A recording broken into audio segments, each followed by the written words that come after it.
बिस्मिल्लाहिर्रहमानिर्रहीम। दोस्तों, आपको हकीकी न्यूज़ नेटवर्क की स्पेशल इन्वेस्टिगेटिव रिपोर्ट में खामोश मुजाहिद 786 का सलाम पहुँचे। और अगर अब भी कोई भोले बहन भाई पूछते हैं कि खामोश मुजाहिद 786 ने मास्क क्यों पहना हुआ है, तो आप वाकई भोले बहन भाई हैं। आपका जवाब यही है, इतना ही है। लेकिन इस वक्त मौजू जो है वो मौलाना फजलुर रहमान उर्फ फजलू डीजल की थाईलैंड जो है रवानगी के ऊपर, थाईलैंड के उनके फेरों के ऊपर हमारे भाई आमिर मतीन ने सवाल किया। उन्होंने कहा कि मौलाना फजलुर रहमान बैंकॉक क्यों गए? बैंकॉक के शोले सुना था, मगर मौलाना का वहाँ क्या कोई मदरसा, कोई तरवीज इस्लाम, कोई वजह, आज तक जवाब नहीं आया। अब इसके ऊपर जो है बहुत सी बातें हैं, लेकिन मौलाना फजलुर रहमान के बारे में जो हमारी इस वक्त वो गेम है, वो अपने हमारे बावसूख ज़राए की, खामोश मुजाहिदों की ये ख़बर है और ये मुसद्दिक़ा ज़राए की ये ख़बर है कि अब की बार जो फेरा लगा रहे हैं या लगा चुके हैं, वो फेरा जो है वो चेकअप के लिए है। अब ये चेकअप किस चीज़ का है, आपको ज़रा सा याद कराएंगे, थोड़ा सा पीछे लेके जाएंगे। मई 28 को हमने आप लोगों को बताया था, इस चैनल से तो नहीं लेकिन बाकी जो है मुख्तलिफ ज़राए से हमने आपको बताया था कि ये जो मौलाना फजलुर रहमान है या और फजलू डीज़ल है, ये थाईलैंड के शहर बैंकॉक में पेनाइल इम्प्लांट होता है। अज़ूए तनासल की होशियारी जब नहीं होती, और इनके काम जो है वो होशियारी वाले हैं, आपको पता है बहुत से, तो उसके लिए एक सर्जरी कराई जाती है, एक इम्प्लांट जो है वो लगाया जाता है, जिसके बाद अज़ूए तनासल में होशियारी आ जाती है और इसको पेनाइल इम्प्लांट कहते हैं। और ये इसका मशवरा इनको जो है वो कोड वर्ड में अब्दुल्ला गुल ने भी दिया था, शायद वो भी करवा के आया यही इम्प्लांट वाला काम। ये जो जिस होटल में ठहरा था उस वक्त जाके मई में जब इस साल ये गया था, तो 9 मई के फ़ौरन बाद इसको होशियारी की ज़रूरत थी, तो होशियारी आई नहीं, तो ये पेनाइल इम्प्लांट कराने चला गया, शायद अब्दुल्ला गुल के मशवरे के ऊपर या जिसके भी मशवरे के ऊपर। अब वो जिस होटल में ठहरा था उसकी जो है वो जगह तो हमें अच्छे तरीके से पता है, लेकिन वो सेंट्रल बैंकॉक का महंगा तरीन होटल था और तमाम तर इंतज़ामात जो हैं वो हुकूमत ने, जो शोबाज शरीफ की हुकूमत है, उसने करवाए थे बज़रिया वज़ीर ख़ारजा बिलावल भुट्टो ज़रदारी उस वक़्त के, और सफ़ीर साहिबज़ादा जो है उसने तमाम इंतज़ामात जो है वो मौलाना की जो है वो सर्जरी के किए थे। इनके जो अज़ूए तनासल के ऑपरेशन के जो इंतज़ामात हैं वो उन्होंने किए थे। और एक खान साहब है वहाँ पे, बहुत मशहूर खान साहब हैं थाईलैंड के अंदर, उनको मौलाना की देखभाल का काम सौंपा गया था। मौलाना को मालिशें करवाने का बड़ा शदीद शौक़ है। मौलाना जहाँ भी जाते हैं अपना मालशिया साथ लेके जाते हैं सरकारी खर्च के ऊपर। फ्रांस में हमें जो है वो फ्रांस के डिफेंस अटैची ने बताया, जो अब मेजर जनरल रिटायर्ड हैं, और उन्होंने कहा मेरा नाम ना लेना है, मुझे रगड़ा लग जाएगा, पहले ही मेरा बेटा ज़ेरे अताब है तो मेरा नाम मत लेना। तो उनका नाम चले, हम नहीं लेते क्योंकि वो इस वक्त भी रावलपिंडी में मौजूद है, रिटायर्ड मेजर जनरल साहब हैं। उन्होंने मैं बताया था कि फजलुर रहमान डीजल जब भी आता था फ्रांस, जब तक मैं डिफेंस अटैची था वहाँ पे, तो इसको 2 कमरे इसको हम देते थे। एक कमरा इसके मालशिया का होता था और एक इसका होता था। ये मालशिया अपना साथ लेके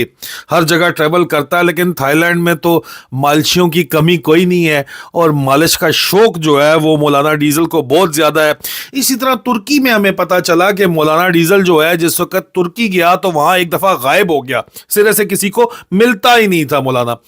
और आखिरकार मौलाना से बात करनी थी उस वक़्त के वज़ीर आज़म ने, जो उस वक़्त नवाज़ शरीफ का दौर था, तो मौलाना को तुर्क इंटेलिजेंस को, पाकिस्तान एम्बेसी के जो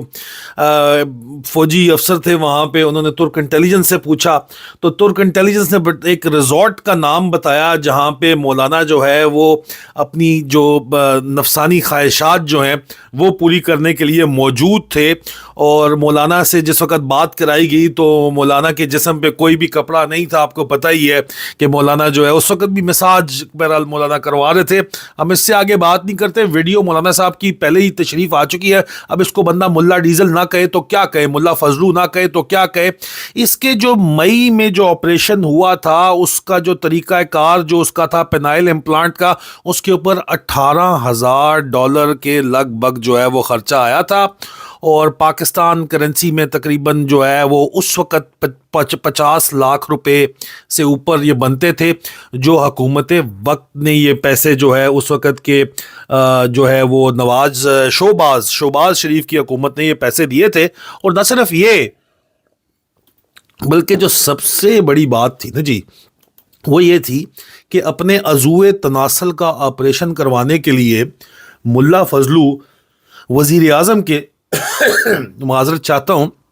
ملا فضلو وزیر اعظم کے سرکاری PAF پاکستان ایئر فورس کے جیٹ میں بیٹھ کے تھائی لینڈ اپنے آپریشن کے بعد واپس آیا تھا۔ یہ کنفرم خبر ہم آپ کو دے رہے ہیں کہ PAF کے پاکستان ایئر فورس کا جو پرائیویٹ جیٹ ہے جو پرائم منسٹر کے لیے استعمال کیا جاتا ہے، اس میں بیٹھ کے آپریشن کروا کے واپس آیا تھا۔ یہ وہی طیارہ ہے جو اسحاق ڈار کو بھی جو اور واپس لے کے آیا تھا، مطلب، اور اس وقت سوال اٹھایا گیا تھا کہ یہ جو اب اس کا مطلب ہے کہ کیا پاکستان ایئر فورس کے طیارے اسحاق ڈار جیسے مجرموں اور مولانا فضل الرحمان جیسے جنسی مریضوں کے لیے استعمال ہوں گے، اور مطلب اور بدماشیہ جو ہے وہ غیر ضروری اخراجات اس قسم کے لیے جو وہ لوگوں کے اوپر ٹیکس لگائیں گے۔ پاکستانی قوم کو آپ کے خیال میں اس کے اوپر ویسے کمنٹس میں بتائیے گا کہ فخر ہونا چاہیے کہ مولانا فضلو کا جو عضو تناسل ہے، ابھی ہم دیکھیں بہنیں بھی سن رہی ہوتی ہیں تو ہم پیار سے اسی طرح بات کر سکتے ہیں، نہیں تو دل تو بڑا کر رہا ہے کہ اس لام کے لیے لام کا لفظ استعمال کیا جائے، لیکن بندہ کیا کرے، مجبوری ہے۔ اب اس بندے نے جو ہے اب دوبارہ اپنا جو ہے وہ واپس گیا ہے، اور اب یہ بندہ جو ہے دوبارہ اس نے جا کے باقاعدہ طور کے اوپر یہ کام جو ہے دوبارہ کرایا، اس کا اپنا چیک بیک کرانے کے لیے، کیونکہ پینائل امپلانٹ کا جو چیک بیک ہوتا ہے، مطلب روٹین کا چیک بیک، اب وہ فنکشن نہیں کر رہا ہے یا کر رہا ہے، کس طرح کر رہا ہے، تو اس کے چیک اپ کے لیے ابھی حال میں دوبارہ مولانا فضل الرحمان وہاں پہ پہنچا ہے، اور مولانا فضل الرحمان کا خرچہ ہمیں کچھ دنوں میں پتہ چل جائے گا کہ کس نے کیئر ٹیکر حکومت نے اٹھایا ہے یا فضل ڈوزل نے خود ہی اٹھایا ہے۔ ویسے عموماً جو اوریجنل $18,000 کا خرچہ ہوا تھا، 50 لاکھ سرکاری خزانے سے دیے گئے تھے، عوام کے پیسوں نے جو اس کا عضو تناسل جو ہے اس کی ہوشیاری کے لیے جو خرچہ کیا تھا، اسی خرچے میں ری چیک کی پرائس شامل ہوتی ہے۔ اب دیکھنا یہ ہے کہ PAF کا طیارہ تو نہیں دوبارہ استعمال ہوا، آخری دفعہ جو ہے وہ پکڑا گیا تھا، تو لگتا تو نہیں ہے دوبارہ PAF کا طیارہ استعمال ہوئے گا، لیکن آپ اندازہ کریں کہ کس قسم کے کام جو ہے وہ یہاں پہ ہو رہے ہیں پاکستان کے اندر، کس قسم کے کام ہو رہے ہیں پاکستان کے اندر، آپ کے عوام کے خرچے کے اوپر آپ کے ٹیکس کا پیسہ جو ہے وہ ان کے عضو تناسل کی ہوشیاری کے لیے استعمال کیا جا رہا ہے، اور یہ آپ کو ہم مصدقہ خبر دے رہے ہیں، یہ کوئی ہوا کے اندر کسی قسم کی بات نہیں ہے۔ اور مولانا فضلو ڈیزل جو ہے وہ جا کے اس وقت جو مل کے آیا تھا اسرائیل، اس کے اوپر بھی آپ کو جو ہے اسرائیل تو میں کہہ رہا ہوں جو قطر مل کے آیا ہے حماس والوں سے، اس کے بارے میں تفصیلات آپ کو جلد بتاتے ہیں۔